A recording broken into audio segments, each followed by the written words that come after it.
Seguro estou de que Jesus me ajudará. Lá do céu de força e fé me proverá. Se a Ele eu servir e a sua lei cumprir, bem certo estou de que Jesus me ajudará. Não deixará a minha fé se abalar.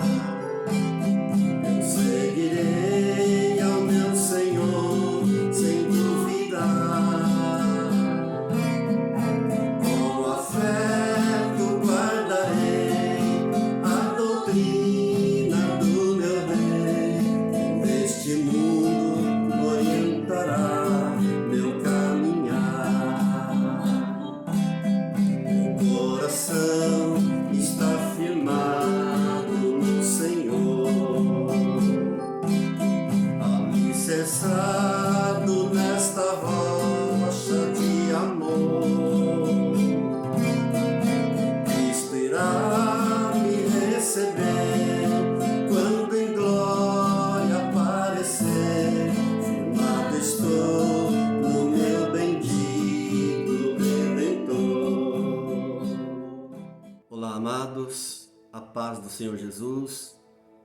Desejo que todos estejam bem, sejam bem-vindos a mais um culto online. Não posso deixar de dizer que é sempre uma alegria, é sempre um prazer poder me dirigir aos irmãos, embora à distância, mas Deus está aqui, amém? Deus está presente e é sempre muito bom a gente parar, tirar um tempo para orar, para meditar na palavra de Deus, para falar das coisas dos céus, das coisas de Deus. Meus parabéns a todos os pais, Deus abençoe ricamente. Parabéns aos avós que são pais duas vezes, que Deus proteja, que Deus livre de todo mal, em nome do Senhor Jesus, amém? E hoje eu quero meditar em um texto maravilhoso da palavra de Deus, que está no livro de Apocalipse, no capítulo 12, dos versos 7 ao 12. Diz assim a palavra de Deus: Houve peleja no céu, Miguel e os seus anjos pelejaram contra o dragão. Também pelejaram o dragão e seus anjos. Todavia não prevaleceram, nem mais se achou no céu o lugar deles.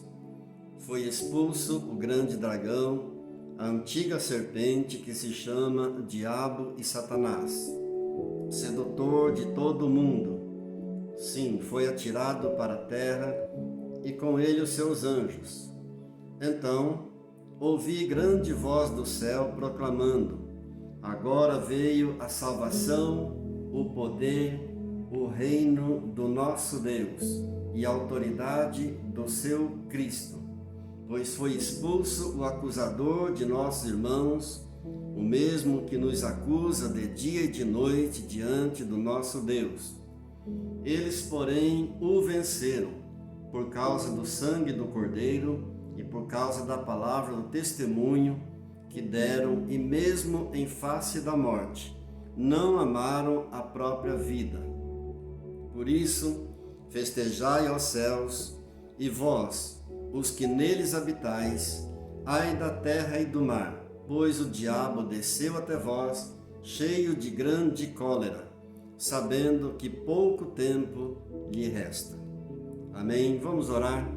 Querido Deus, querido Pai, louvamos-te nessa hora, exaltamos e bendizemos o teu santo nome, consagramos a ti esses momentos de meditação da palavra. Tudo o que vamos fazer e falar aqui nesta hora, nós colocamos em tuas mãos, numa dependência total e completa do Senhor. Pedimos ao Espírito Santo de Deus, ministre em cada coração nesta hora. Toca, ó Deus, com teu poder e com tua graça. Cura, Senhor, os enfermos. Perdoa, Senhor, os nossos pecados. Traz paz, ó Deus, cada coração e nós te louvamos e te agradecemos por tudo, em nome de Jesus. Amém, amém, graças a Deus. Bom, o livro de Apocalipse, também chamado de Livro das Revelações, é um livro profético e muitas das profecias contidas no Apocalipse já se cumpriram, muitas das profecias ali estão se cumprindo em nossos dias hoje e muitas dessas profecias ainda irão se cumprir no futuro. É um livro com muita simbologia, ele contém muitos símbolos mesmo, ele contém muitos códigos, portanto, um livro de difícil compreensão e exige muita cautela na interpretação. Aliás, toda palavra da Sagrada Escritura não pode ser interpretada precipitadamente. Não apenas o livro de Apocalipse, mas toda a palavra de Deus. Ela exige muito cuidado, muita cautela na sua interpretação. Esse texto que eu li com os irmãos, ele fala, em princípio, do período da grande tribulação. E se refere àqueles que conseguiram sair, aqueles que conseguem sair da grande tribulação como vencedores. Mas, nesse texto, nós podemos aprender também alguns princípios para a nossa vida hoje, para o nosso dia a dia. Pois a Bíblia, ela é sempre atual. Para Deus não tem passado, presente e futuro. Todo crente em Jesus, ele se depara com o acusador, o mesmo acusador. Não tem como. Todo aquele que crê no Senhor Jesus, ele vai se deparar com o mesmo acusador. Essa é uma realidade das mais perversas que nós temos que aceitar. E nós só podemos vencê-lo da maneira como está escrito aqui na palavra de Deus. E a palavra, então, que vai nos orientar como vencer o inimigo, como vencer o mal. Agora, veja como ele é descrito na palavra de Deus. Ele é descrito no verso 9 como o grande dragão, a antiga serpente, que se chama Diabo e Satanás. É bom a gente lembrar que as religiões não falam dele. As religiões não citam, não gostam, eu não sei porquê, mas as religiões não falam dele. O único lugar onde esse inimigo, onde esse acusador, ele é desmascarado é na igreja evangélica. E não precisa ter medo de falar dele. Quem mais falou do diabo aqui nesse mundo foi o Senhor Jesus. Então ele está descrito como o grande dragão, a antiga serpente, que se chama Diabo e Satanás, o sedutor de todo o mundo. E Jesus até o chamou de príncipe deste mundo. João capítulo 14, verso 30. Jesus o chama de o príncipe do mundo, mas o Senhor Jesus diz: ele não tem nada comigo, ele não tem nada em mim, ele não tem nenhum direito sobre mim. Mas o Senhor Jesus diz que ele é o príncipe deste mundo. Ele é o acusador que nos acusa de dia e de noite diante de Deus. E ele, com seu olhar maligno, ele fica observando tudo o que fazemos e tudo o que nós deixamos de fazer. Ele observa, ele está na espreita, sempre observando. Você está sendo abençoado, ele está observando. Tudo que você está acontecendo com você, que você está recebendo de Deus. A palavra, pastor, o senhor está dizendo que o diabo ele é onisciente? Não, ele não é onisciente. Onisciência é uma característica exclusiva de Deus. Mas o diabo, ele é muito sábio, ele é muito experiente. A Bíblia prova isso para nós. Lá no livro de Jó, no capítulo 1, há um diálogo entre o Senhor Deus e Satanás no céu. E lá diz que o Senhor perguntou a Satanás: viste lá na terra o meu servo Jó? Porque ele, não há ninguém como ele na terra. Ele é íntegro, reto, temente a Deus, e ele se desvia do mal. Agora veja o que Satanás respondeu para o Senhor, dizendo: Jó debalde teme a Deus? Ou seja, por acaso é inútil que Jó teme o Senhor? É em vão que ele teme o Senhor? Aí Satanás responde para Deus assim: o Senhor cercou a ele, a sua casa, com um muro especial.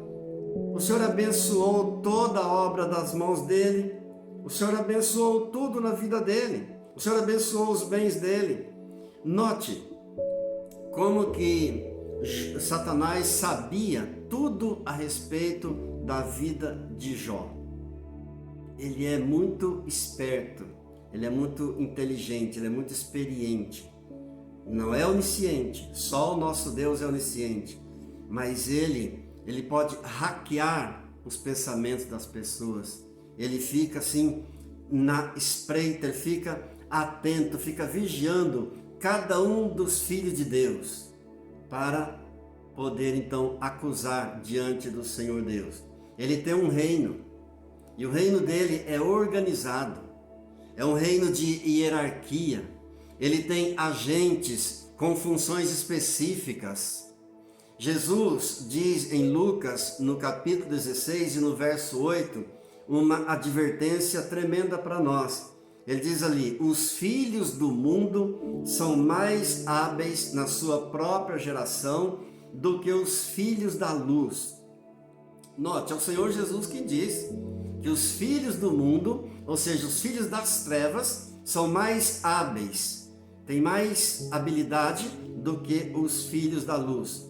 Então ele, Satanás, nos observa e ele se esforça para poder acusar-nos constantemente diante de Deus. E a tática que ele usa é sempre a mesma. Primeiro, o que ele faz? Ele faz uma pessoa pecar com facilidade. Ele leva a pessoa ao pecado. Depois, ele faz a pessoa entender que o perdão é algo muito difícil. Ele convence o pecador de que o perdão de Deus é algo muito difícil de se conseguir. Note que muitas pessoas, cristãos, não conseguem influir porque foram convencidos por Satanás de que o perdão de Deus é algo muito difícil, quase até impossível. E nós sabemos que o nosso Deus é um Deus bom, nosso Deus é um Deus perdoador, mas ele tenta convencer de que Deus não perdoa aquele pecado que a pessoa cometeu, para que a pessoa possa então viver numa prisão. Veja o que Deus diz através do profeta Ezequiel, no capítulo 18, no verso 23. Tenho eu algum prazer na morte do ímpio? Deus não tem prazer na morte do ímpio. Pelo contrário, Deus deseja que todos se arrependam e sejam salvos. Por acaso tenho eu algum prazer na morte do ímpio? Antes não desejo que se converta e viva? Amados, a situação de muitos irmãos cristãos hoje em dia não tem sido nada fácil, porque no mundo está acontecendo muitas coisas, tanto no mundo espiritual como também no mundo natural. Está acontecendo coisas grandiosas, coisas extraordinárias, e isso é um grande sinal de que o Senhor Jesus em breve voltará. Por isso também nós sentimos o aumento da tribulação em nosso espírito. Nós também sentimos a consequência. A maldade dos tempos finais tem aumentado assustadoramente, dia após dia. E esses sinais esse crescimento da maldade, esses ventos da maldade, muitas vezes bate também na porta dos cristãos. Muitas vezes somos afetados também. Veja que Jó, diz a Bíblia, que era um homem íntegro, reto, temente a Deus e se desviava do mal. Mas Jó foi a pessoa que mais sofreu neste mundo, depois de Jesus. Embora tenha sido um homem reto, um homem temente a Deus, um homem justo que se desviava do mal, nós sabemos bem o quanto que Jó sofreu nesta vida. Muitos cristãos têm se queixado de uma luta que tem sido muito grande. Muitos têm se queixado de depressão, de melancolia, de um estado de irritação constante. Alguns têm experimentado um desânimo, outros têm experimentado um cansaço, uma falta de capacidade, outros têm experimentado muitas acusações mútuas, porque Satanás ele é especialista nisso, em jogar irmãos contra irmãos, uns contra os outros. Alguns têm experimentado um sentimento de autoacusação. De repente você olha para o irmão, para uma irmã, e parece que está tudo bem com ela, mas no íntimo, de repente, a pessoa está passando por esses tipos de lutas todos. E quantos pedidos, quando nos reunimos para orar, quando você pergunta, quem tem algum pedido de oração para fazer? Quantos pedidos, quantas necessidades. Há muitos que estão caídos pelo caminho, há muitos que estão caindo, muitos enfraquecidos, desanimados. Que Deus nos ajude, que Deus nos abençoe, que Deus nos fortaleça cada dia, cada manhã, que Deus renove a nossa fé, pois a palavra de Deus nos diz em 1 Coríntios, capítulo 10, verso 12, é uma palavra de advertência para nós, diz assim: aquele, pois, que pensa estar em pé, veja que não caia. Ou seja, todo aquele que pensa estar de pé, cuidado para não cair. Veja que não caia, diz a palavra de Deus.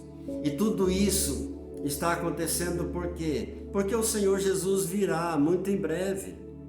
E a influência demoníaca em nosso mundo, em nossos dias, ela tem crescido, ela tem aumentado. E justamente diante dessas crescentes tribulações dos nossos dias, é necessário então vencer, mas vencer de uma forma triunfal esse inimigo, esse acusador. E como é que nós podemos vencê-lo? É exatamente isso que o texto está ensinando para nós. Aqui em Apocalipse, que nós lemos no capítulo 12, do verso 10 ao 12, esse texto então nos mostra claramente o caminho para vencermos o inimigo.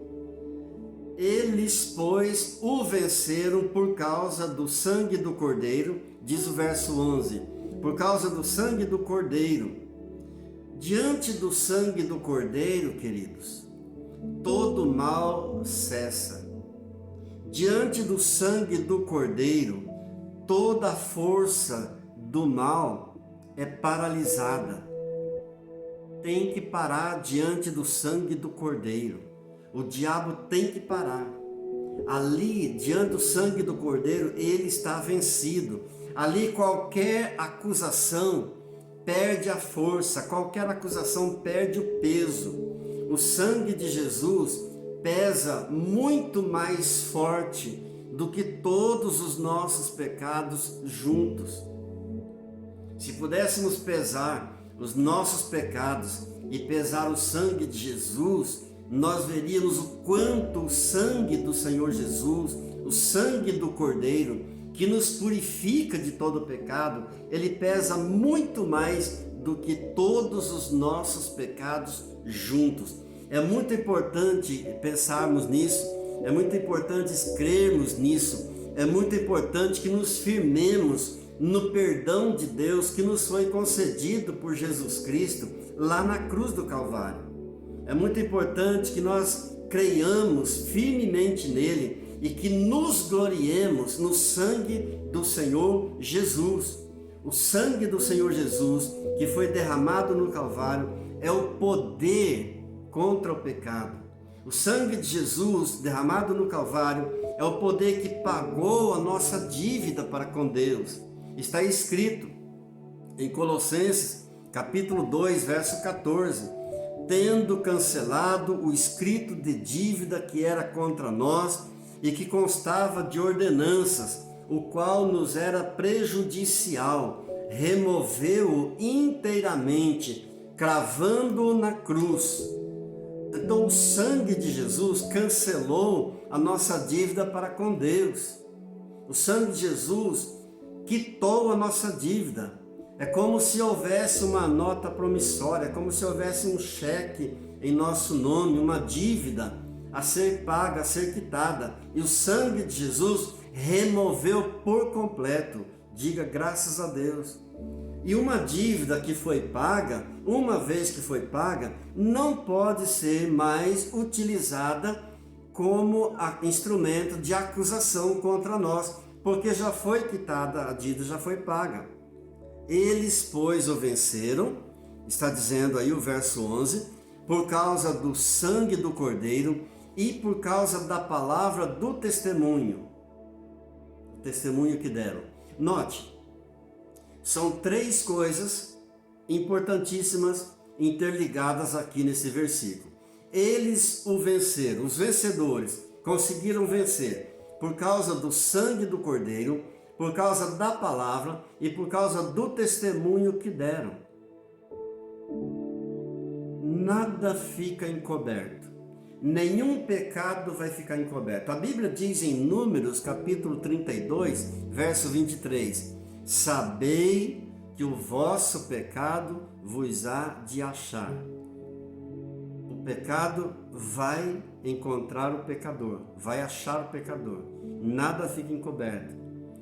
E a vitória está no sangue de Jesus.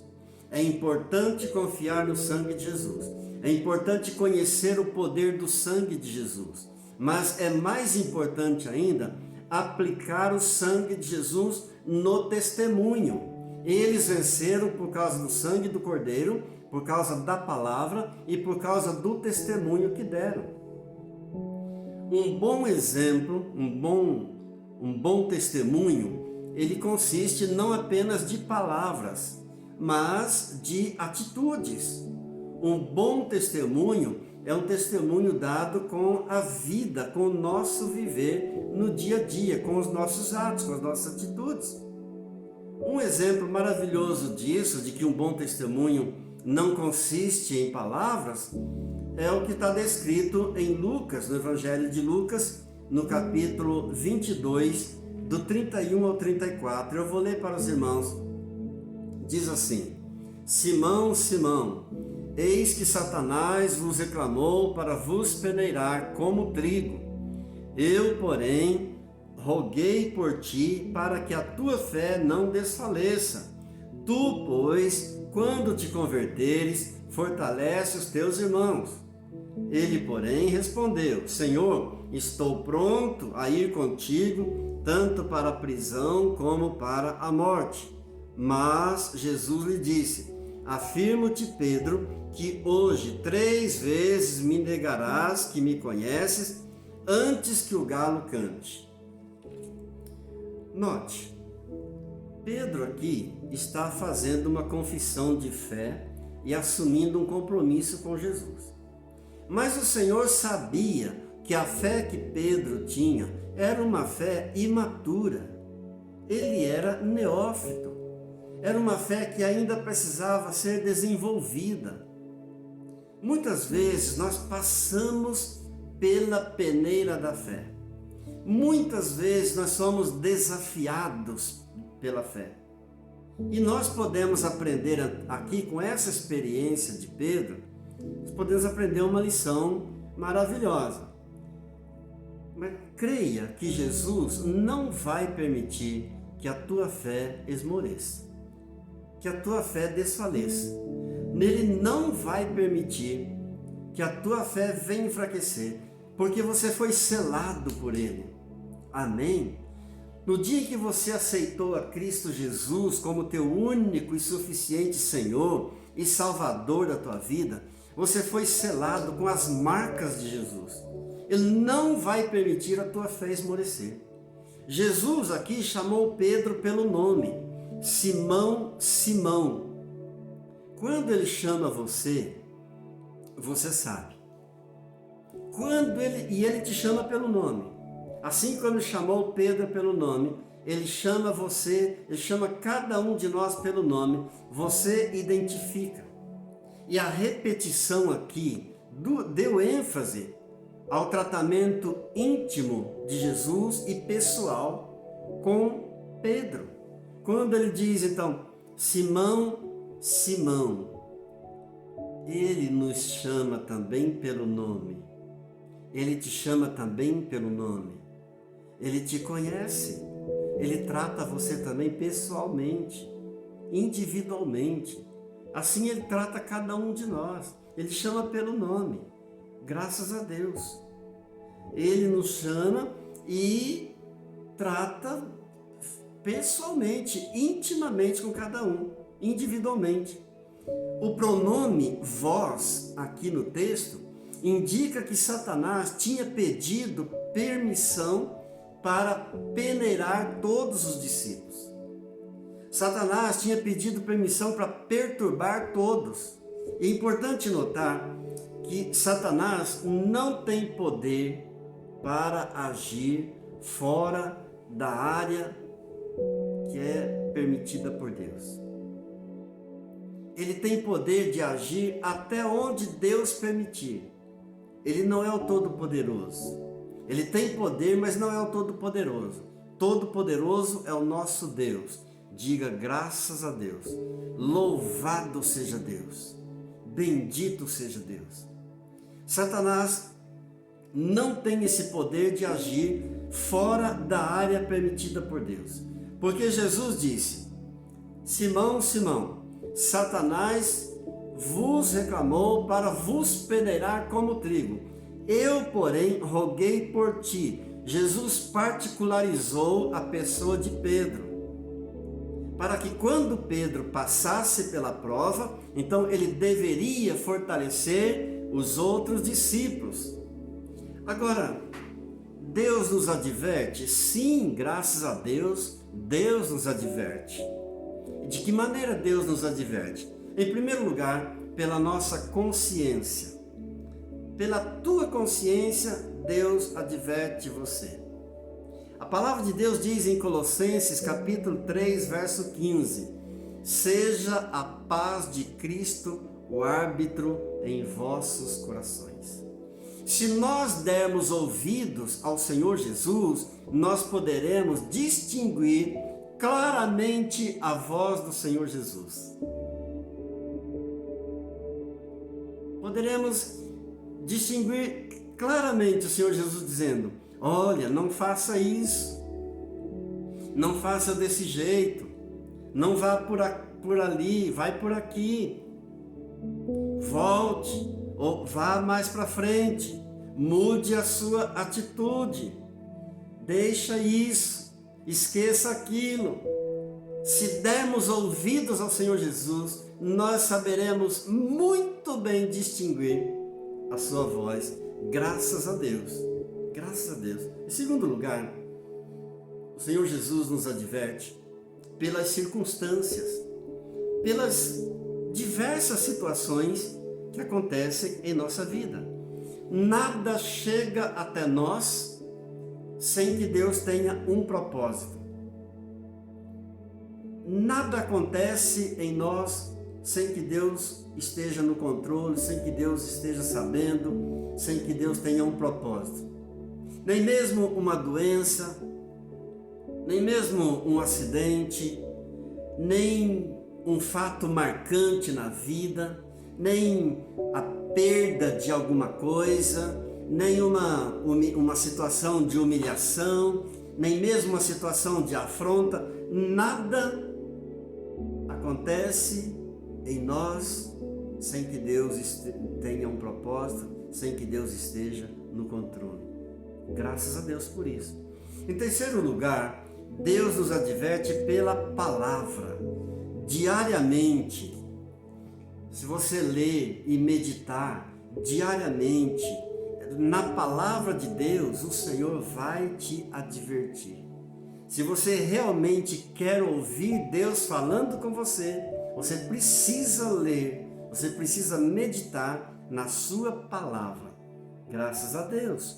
Em quarto lugar, o Senhor Jesus nos adverte pelo Espírito Santo. Outrora ele falava pelos reis, pelos profetas, pelos sacerdotes. Hoje ele nos fala por Jesus Cristo e por sua palavra e pelo Espírito Santo. Glória a Deus. É pelo Espírito Santo que ele nos adverte. O Espírito Santo nos dá o discernimento da verdade. O Espírito Santo nos dá a capacitação de entendermos a palavra. Só existe uma coisa em todo o universo que pode lançar fora todo e qualquer pecado. Chama-se o sangue de Jesus.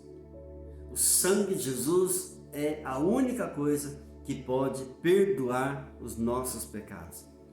Não é pelo muito orar, não é por muito falar, não é por muito lamentar, nem por nenhum ritual, nem através de promessas de ser melhor, não é por sentimento de culpa, não é por autoflagelação, nada, é o sangue de Jesus. Não adianta penitência, é pelo sangue de Jesus que vem o perdão dos nossos pecados e a vitória em nome de Jesus.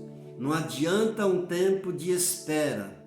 Muitos dizem, eu vou dar um tempo para Deus, vou esperar um tempo. Não adianta, não é por um tempo de espera, é pelo sangue de Jesus. A Bíblia diz em Hebreus, capítulo 9, verso 22, sem derramamento de sangue não tem remissão de pecado. Vamos orar? Querido Deus, obrigado, Pai, porque nos compraste com seu próprio sangue para sermos parte da sua igreja. Deus querido, graças te damos pelo sangue de Jesus, porque através do sangue de Jesus eu participo da nova aliança e posso experimentar a remissão dos meus pecados. Obrigado, Deus, porque através do sangue de Jesus eu fui redimido da mão de Satanás e dos pecados. Obrigado, Jesus, porque pelo teu sangue eu tenho a redenção, a remissão dos pecados. Pelo sangue de Jesus, todos os meus pecados estão purificados. Graças a Deus pelo sangue de Jesus derramado, eu agora estou justificado, salvo da ira, salvo do acusador, do inimigo que nos acusa de dia e noite diante de Deus. Graças pelo sangue de Jesus, fui perdoado, alcancei a paz e a reconciliação com Deus. Pelo sangue de Jesus, eu tenho a ousadia de entrar no lugar santíssimo, na presença do Deus Altíssimo. Louvado, bendito, engrandecido seja, exaltado seja o Senhor Jesus. Querido Deus, em nome do Senhor Jesus, eu clamo o sangue de Jesus sobre as nossas famílias. Pai, eu oro por nossas crianças, eu peço a tua bênção por nossos jovens também, sobre os idosos. Ó Deus, eu clamo por cada membro, cada participante da Igreja do Deus vivo em toda a face da terra. Deus, oramos por Israel, abençoamos Jerusalém, oramos pelo Brasil, clamamos por nossa cidade, oramos por nossos governantes. Pai querido, abençoa-nos com tua paz. Cura o teu povo, salva o teu povo, liberta, Pai, dando graça e sabedoria cada dia mais, e assim renderemos a Ti sempre a glória, a honra, o poder e o louvor, em nome de Jesus, graças a Deus.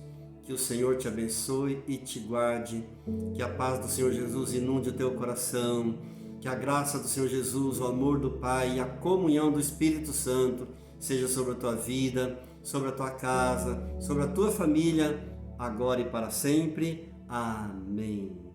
Shalom.